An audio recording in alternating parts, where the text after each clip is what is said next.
Welcome to the podcast, Restore Yourself, Restore Your Marriage, where it's all about discovering the thoughts that get you in the mood, the thoughts that get you out of the mood, and how creating a deeper connection with yourself creates a deeper connection with your spouse. I'm your coach, Shelly Anderson, coaching you through life, love, and intimacy. This is episode number 95, The Trap of Blaming the World. Oh, that's a good title. Yes, I went over this title multiple times, and it was never quite right until I realized it needed to be much more broad to kind of capture what it is that we're going to talk about. And so I'll just start off by saying I read something a couple days ago that really started to get under my skin and ruffle my feathers, which doesn't happen a lot. So I was like, I'm going to really pay attention to this and see what's going on here. And without going into all the details, it was just an article that has a lot to do with what we talk about, which is, how we connect with the sexual side of ourselves. And are we going through the work and the process of understanding it and developing it and working through it both on an individual level and then also as a couple. So today we're going to talk about situations where people might feel shame and might feel anger and resentment in their marriages because they were raised a certain way. And you're going to talk about somebody that you've been reading lately and actually we've been reading a lot of people lately that have been teaching this blame solution to their lives. And we're going to talk about 4 or 5 different things that we can do to overcome those things and to continue to progress down this path, this journey of being married and to have a wonderful sexual relationship while being absolutely spiritual and faithful. As I was reading through this article the other day, it really threw me off because it just said blame, blame, blame, blame, blame, blame, blame. And I was like, no, this is so sad. This is so sad. This is such a trap. You mean it was saying to blame? Yes, that was the advice. So what was it talking about? It was talking about being raised with high morals. Okay, so being raised with high morals, meaning abstinence. Yes. Being modest in your thoughts and how you dress, the things that you do. And yes, abstinence is a big part of it. And kind of what the end point was is like, hey, this is so damaging to be raised this way. But what I really found so astonishing was that now that we're adults and we don't understand this side of ourselves, the sexual side of ourselves, or we find it challenging, that we should just blame the way that we were raised. Is what this person was saying, or this teaching that is not just this one person, as many others. Like the question I ask is, so would it have been better to teach immodesty and being immoral? Like you should have just, had sex all the time when you were younger, and you should have been more open to that and not tried to live a clean life, and that would be better for you now? Well, it doesn't say that either, which I was like, well, wait a minute, then what are we saying, right? Well, yeah, so what are they saying? Well, they're saying blame the culture that taught you that. And I was like, no, why is blame even a part of it? Why do we have to blame anyone? Okay, so if, let's say, a girl grows up in a religious institution and she's taught to be abstinent and to say no to sex, and then once she's married, now the whole expectation is go, go, go, go, go. Mm-hmm. Okay, so there may be some confusion, and we talk about this a lot, right? This is one of the reasons why we are doing what we're doing, is to help teach intimacy, especially to people who have a challenge with it now because of this concept of no, now it's go, go, go. And that's a very real thing. But what we're teaching is to not blame, but to take control of your thinking and to work through it and to use the benefit of living that life. And now with your partner, your husband, or in this example, or your wife, or a male, and now work toward having an incredible intimate life and an intimate relationship. And that's what we believe is the best way to do it. But often people are taught that they should, instead of working through their problem as adults, they should just blame the institution or their teachers or whoever it is for confusing them about sexuality. I don't know. I disagree with the purity culture if it is taught that way, and it may be. Look, and you may be listening to this and think, yeah, I was taught that. Yeah. And I feel shame. Even in my marriage, I feel shame. I think a lot of people do, and that's real. But are we adults? And can we take the faith that we have and apply it the way that we can think about it? Or are we just going to give up and say, oh, well, I was taught, purity and I feel shame, and so I'm going to leave my faith so that I can feel blameworthy? Right. Well, I think that was where I had the biggest issue with what I was reading, is because it was saying, well, part of the answer was to just blame what you were taught. And to me, that seems also very just disregarding of the value of maybe all the wonderful things that came because you were taught those things. Right. I think that once you are considered an adult, and this is what life coaching teaches, you are 100% responsible for every aspect of your life. But with that comes the responsibility to not blame everyone for everything that might ever go wrong, or has ever gone wrong, or has ever made you feel sad or mad or uncomfortable or ashamed. When you become an adult, you say, whatever happened in the past, that's already said and done.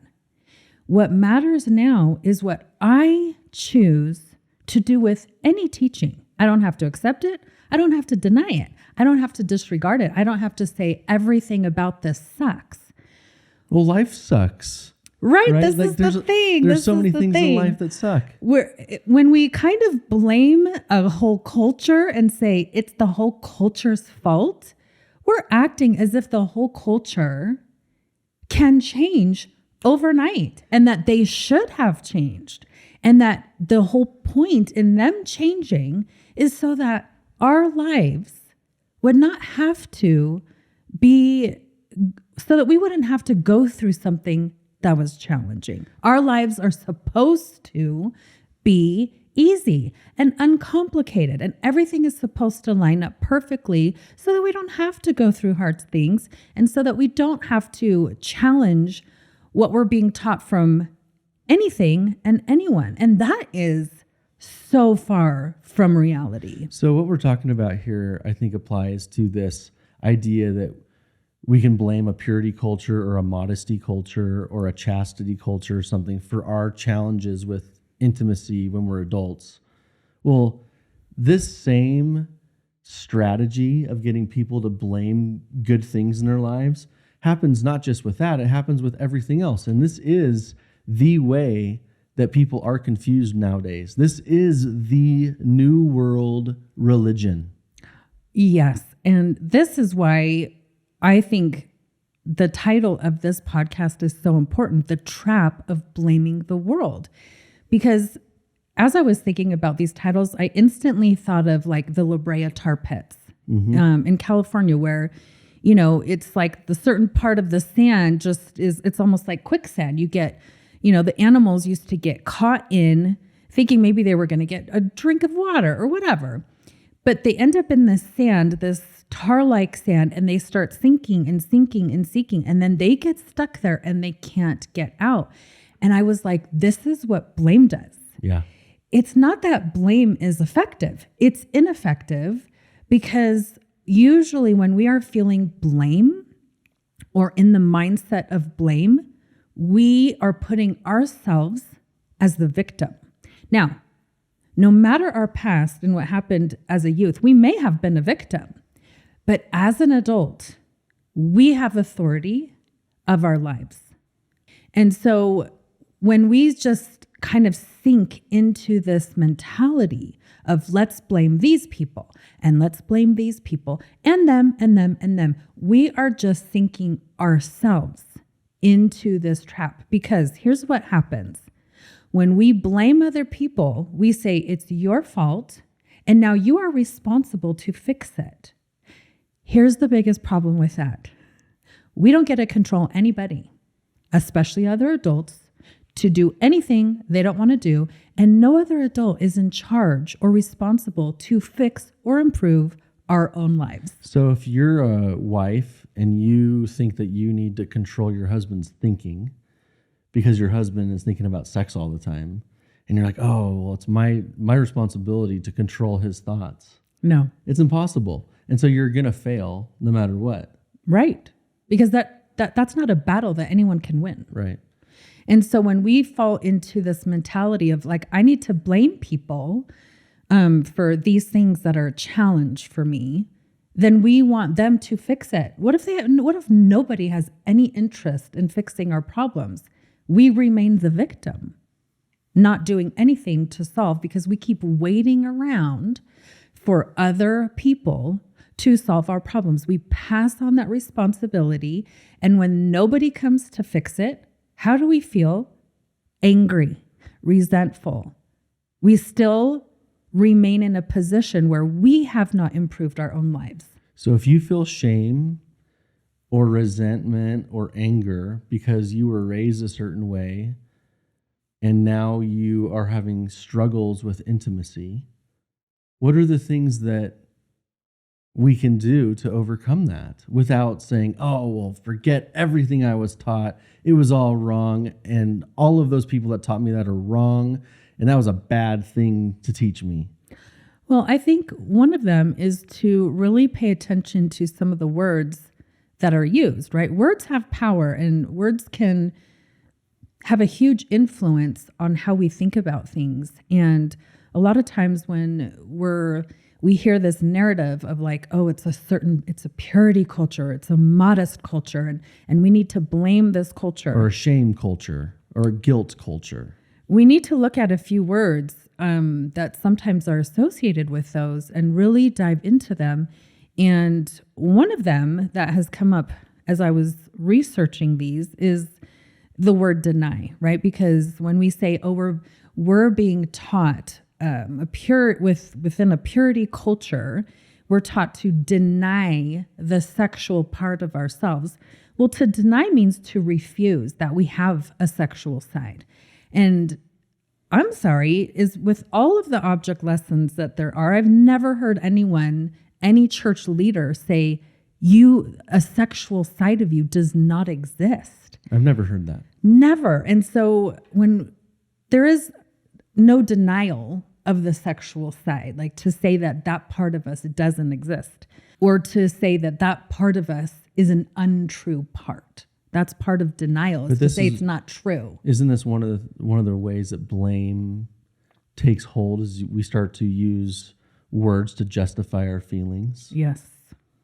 Like that's another form of blaming, right? We might not even be like, oh, it's their fault, but we could jump to certain conclusions, even though we've never heard someone say, you should deny the sexual part of you. Well, we might just interpret that that's what they're saying, is we should deny this part of us because we're trying not to think this way. Right. But that's not what's actually being taught. Correct. When I was doing the research on this, I was like, wait a minute. This is not actually what is being taught. What's being taught is the word delay. Delay this part of yourself, not deny it, delay. And so delay means for a period of time, something is postponed. It doesn't mean it's canceled or non-existent. Thank goodness. Something is going to occur more slowly for just a certain amount of time. And what's wrong with that? I mean, this reminded me so much of like the famous marshmallow experiment with kids, right? Like they're like, hey, You can have one marshmallow right now. You can have that instant gratification. Or if you delay eating the marshmallow, you can have more later. Yeah. If you go back and read those studies, they have followed these children to see how they have done in their lives.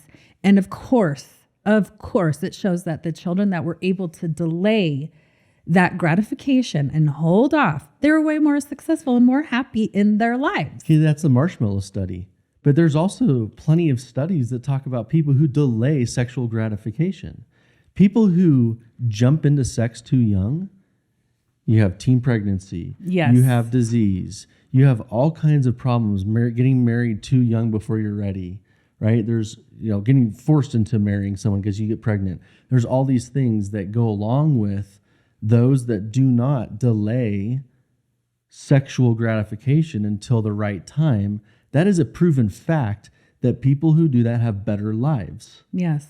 And the trick here is, or the lie is, oh, well, if you would have just, lived your life sooner and been okay with being immodest and immoral and all that, now in your marriage, it would be so much better. Or easier. That's total bullcrap. Like, that is proven over and over again. When you track people in the way that they live, especially religious people, the success that they have in their careers, the success that they have with their children, that is all proven.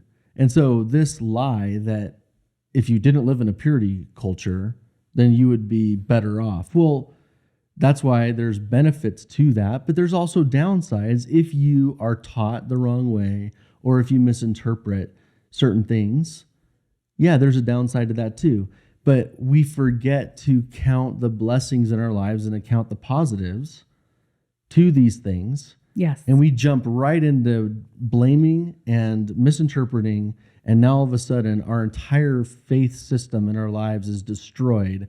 And we think for a short period of time, oh, I'm so much better off because now I don't feel shame and guilt. Right. Like, that's just not really true. In the long run, it's not true. It might be for a short period of time. You might all of a sudden feel like, oh, I'm free. I can do whatever I want to. Well, I don't think that's good for marriage either. No. Right? No, it's not. And I think we have seen a lot of the results of, even in the media with marriages that can just do whatever they want. They're not happy in their marriage. Yeah. I mean, we talked about open marriages on one of our episodes, and it doesn't work. No. It might work for a short period of time for a very small number of people. Yeah. That's when we talked about, when we were talking about pure monogamy and on one side and open marriages on the other. And in the middle, the teaching that monogamish is the way to have a happy life. Right. When all that does is prolong unhappiness, and it doesn't deal with the adult side of us where we can really use thought work to be happy. Right. Okay, so what do people do if this is a challenge? Okay. The first thing is we need to take blame out of the equation completely. Blame doesn't even need to be a part of the solution. Why blame? Like, why? What purpose does it serve? Because it feels good to blame other people for your problems. It does. It feels so good. But here's the problem with that. It only feels good temporarily. So what do you have to keep doing? You have to keep blaming. Yeah. And this spills out into many categories of our lives. So if we start blaming, our church for teaching us to be modest or pure, or hey, don't get STDs when you're 15. If we're going to blame our church for that, we're going to start blaming our neighbor because they put up a shed to hold, their lawnmower in. And then pretty soon we're going to start to blame everyone for everything that we don't like. It's a horrible place to live your life from, and it's never ending. And it teaches your kids how to do the same thing. And so it's the gift that keeps on giving. Yes, it is the gift that keeps on giving, and it's a horrible gift. Yes. And it also keeps you completely helpless to do anything about it because you want everyone else to fix your problems. So we need to just take blame out. I hope everyone listening to this tries to eliminate blame in your life. It will be a challenge for you because human nature wants to blame. You know why? It's easy. Yeah. It's easy to blame your husband for your problems. It's easy to blame your wife for your problems, but it doesn't help at all. No. And I want to pull up a story of... Hold on. By the way, we just hit our 20-year anniversary the other day. And so we've been through a lot of blame and learned that it is a complete waste of time. It is a waste of time. And it doesn't actually help solve things, right? Because I do feel that, again, when you are coming from a place of blame, you are fueling emotions of anger and resentment and revenge.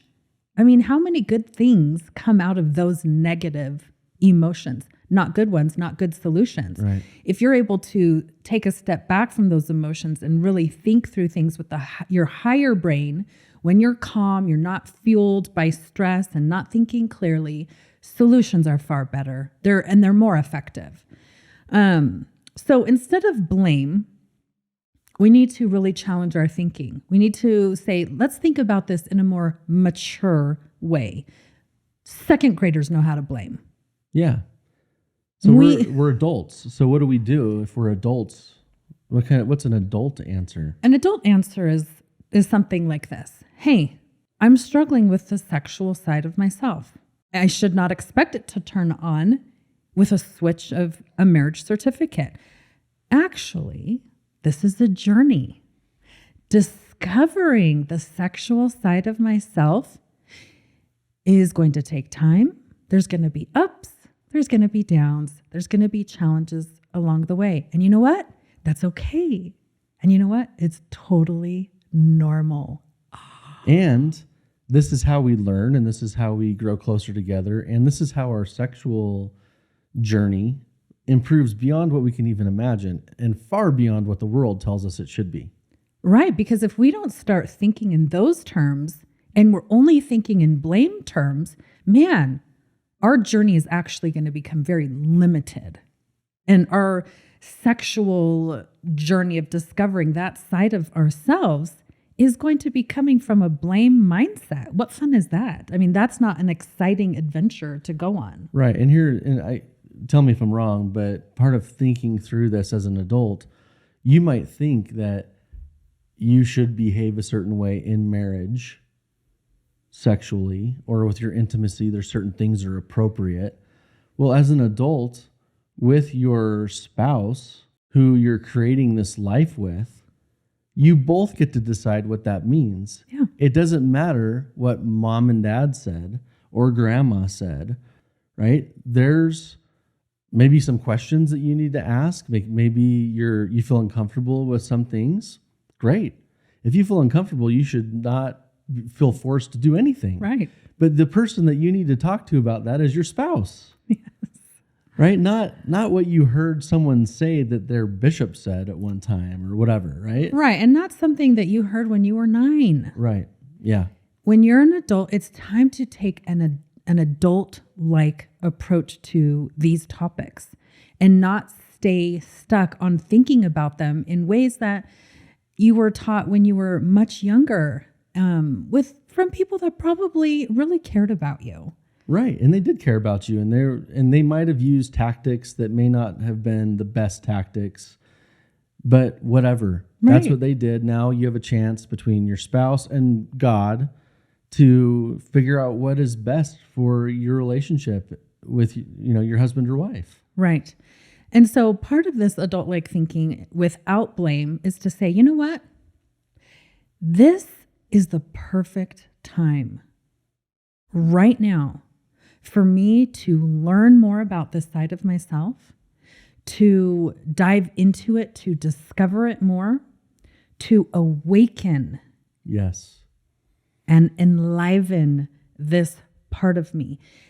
I love to think of our sexuality and our desire growing up as dormant, sleeping, not meant to be activated when we're 5, not meant to be activated when we're 10.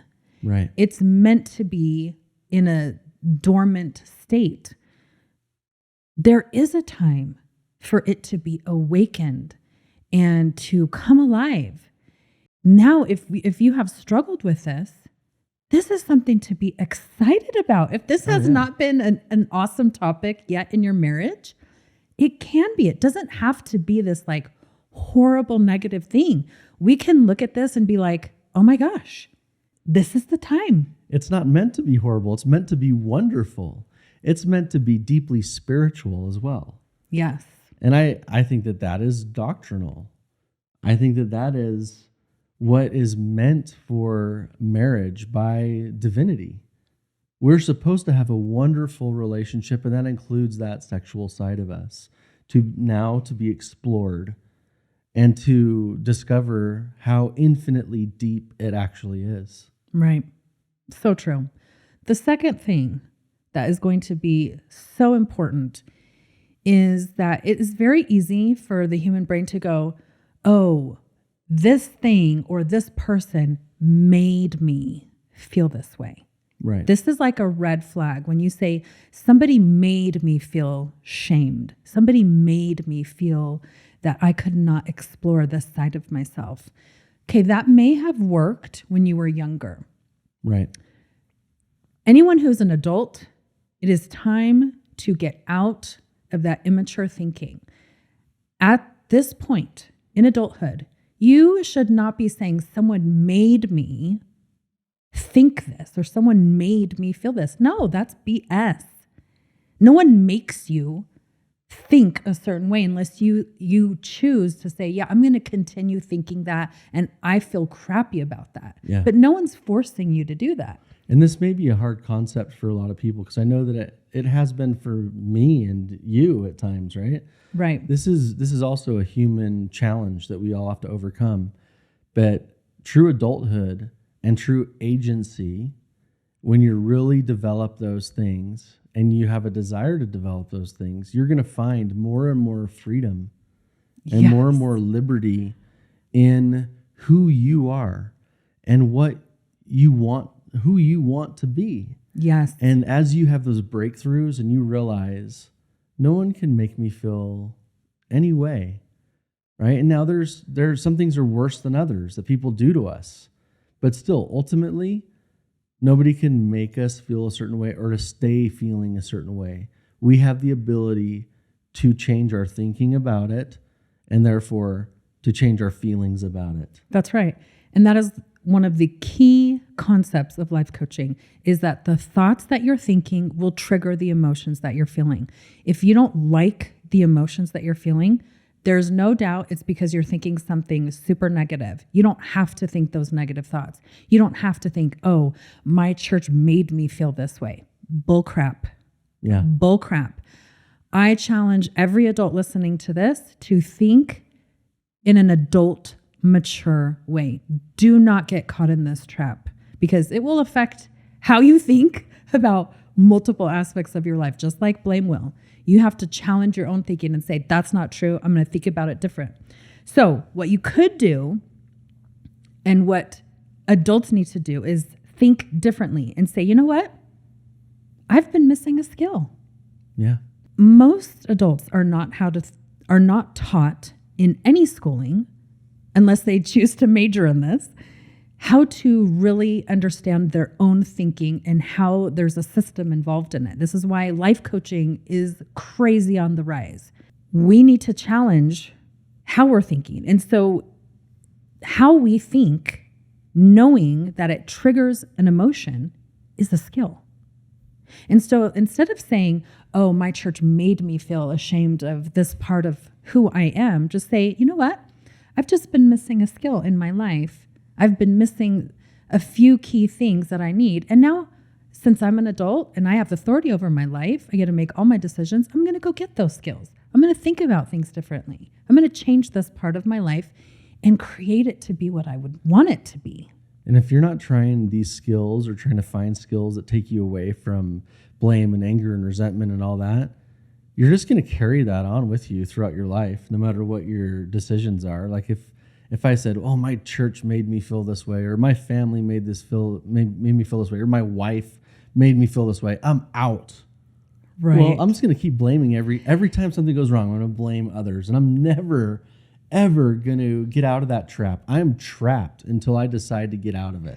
And here's the the only solution to that is to leave. It's to escape. Right. And this is horrible. It's horrible. Imagine if we did this when we were learning to read. Yeah. Right? Like, oh, my teacher made me feel like I didn't say that word right. So forget reading. I'm never going to read. Right. Can you imagine if we did this with every single thing that was hard for us or challenging that required us to learn a new skill? Oh my gosh, I can't even imagine. We would still be in the dark ages. This is the land of childhood. It emotional is childhood. the land of childhood. And people who teach this are destroying people. And those of us that let this get into our lives, we're letting this philosophy destroy us. Yes. I hope everyone listening to this can really pay attention and say, I don't need to leave anything behind. I need to think differently. I need to learn new skills. I need to level up. I need to think like an adult. I need to learn a thinking skill. I need to learn life coaching skills. Not say, oh, I need to get out of here. Right. No. If anything, we need people to get back into the churches, get back into your church pews. We need people reading their scriptures. We need people praying. And this is for any religion. Yeah. This is what people have started to do, is to abandon and just be like, I'm out. I don't like that this is a challenge right now. Well, that's the most popular religion right now. Right. Escapism. It is. And this is one of the reasons why so many people are leaving their churches, is because they've gotten sucked into this religion of blame and escape. Yep. And it is not a happier place. And it might feel good for a short period of time because now all of a sudden you don't have any responsibility. And hey, that's fun for a while, but that's a childish pleasure. Yeah. Right? We just need to take a little step back to look at who's blaming and where their lives are at. It's just obvious. It's miserable. It's unhappy. They don't have the things that they want in their lives at all. And unfortunately, they have a really hard time seeing that in themselves. But when people are watching from the outside, it is very obvious. Yes. And when you try to tell them, they're very defensive and they're very set on trying to bring you down with them. Yeah. For whatever reason, that's just the way that it is. Now, look, I'm not judging you. I'm just laying out what I see is the truth. And the truth is that we are supposed to be accountable for our own actions. 100%. And those that don't think that, my opinion is that you're wrong. Those that believe that everything is socially driven, right? Who you're born as, that is the way that your life is going to go. And because you're born a certain way, well, you're automatically responsible for the, hurt of other people, or you can blame other people for your own challenges. This is the worst thing in the world for progress and becoming a more mature and even happier person, because I've seen it over and over again. Yeah. And here's the beautiful thing about it is you can still change. Totally. If you're going down that path, you can turn that around right now. Right. So 3 years ago, I had a client, and this is one of my favorite clients because she totally surprised me. She was in her mid-60s. She came to one of my workshops, and afterwards she's like, I want to work with you. And she was just tearing. And I only talked to her for a minute right then and there, but she was like, I grew up in this era, and she was very much in a blaming mindset, right? She blamed the era, the decade that she had grown up in, and that genre or whatever, that generation. We were taught this. Yeah. And when she was being challenged to let go of the blame and say, start now, she was like, blame does not feel good, but that's the only thing that I've known. And how much different it felt to be told, don't blame for a minute longer. Right. But make decisions now for what you want for your life. Now let go of the blame. And she felt amazing. And then we worked through on how to do that. It was her being able to let go of the blame that made a huge difference for her. Okay, third thing. Choose to start this adventure for yourself. If you are really struggling with, hey, I grew up being taught abstinence, don't think that leaving is the only option. Say, what are the options for me? Yeah. We need to learn how to challenge ourselves and say, how can I totally stay in my religion, being taught these things and still explore the sexual side of myself. Because guess what? It can totally be done. I consider myself one of the most spiritual people that I know and one of the most sexual people that I know. Yeah, and that's really good for me. Yes, it is. But it hasn't come easy. No. Tell you all the truth. Like it's taken us years to get to this place. Yes. And it's so worth it. It is so worth it. Anyone who tells you that you should just blame or leave and that that's the answer, that is not true.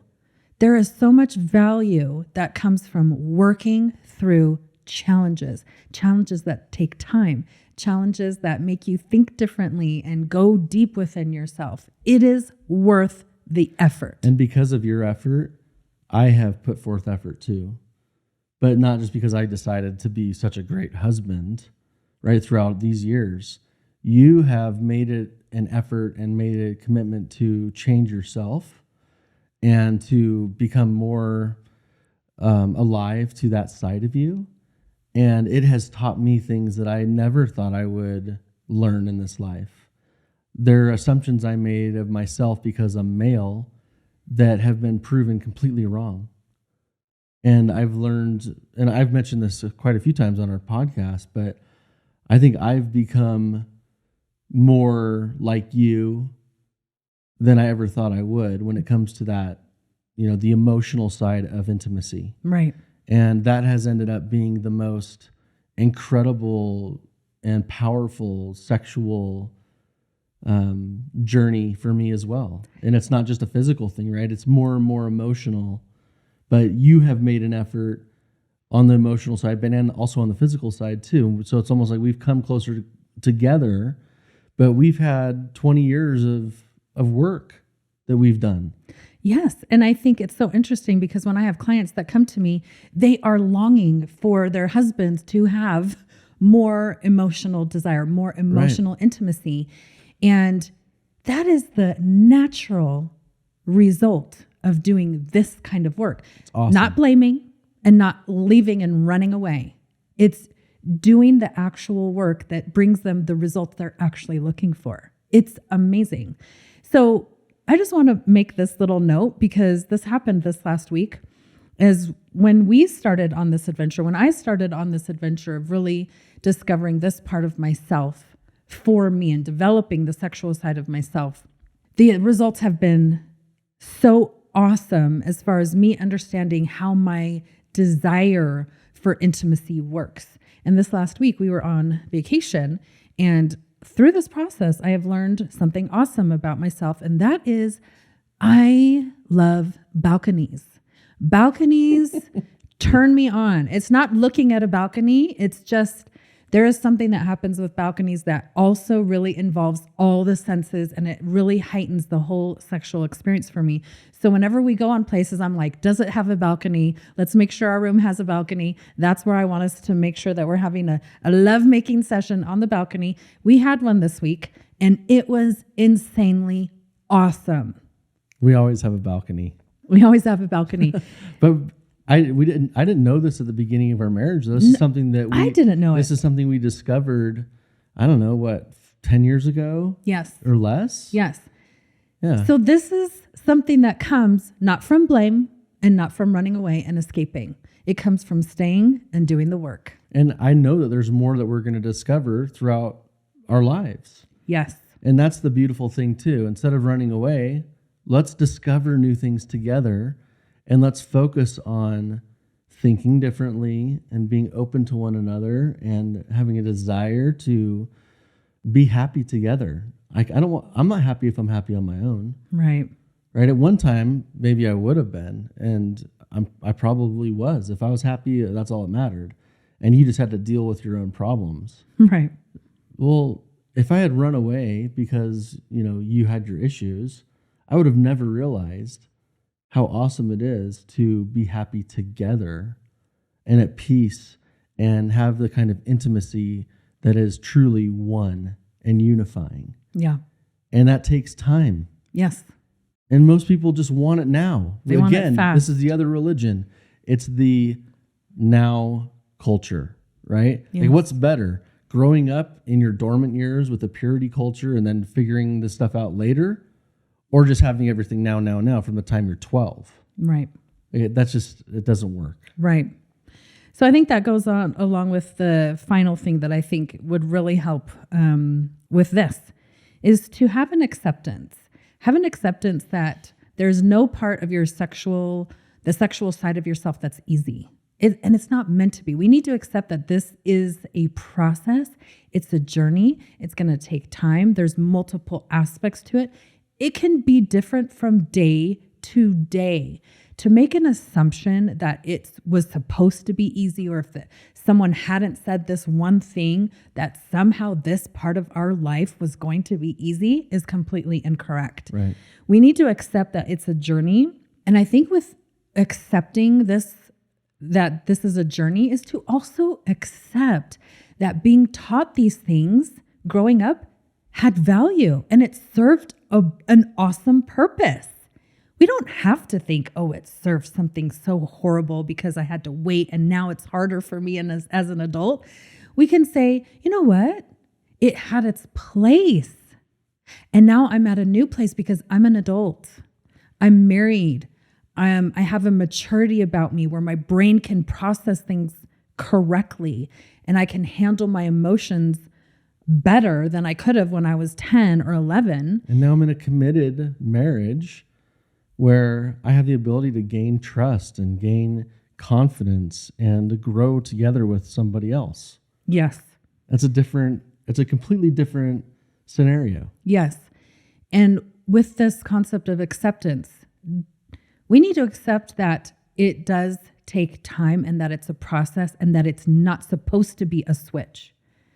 It's not supposed to be, hey, you're married, now turn it on. What a comforting thought to know that this is a journey. And Yes. It's not going to happen tonight, first night.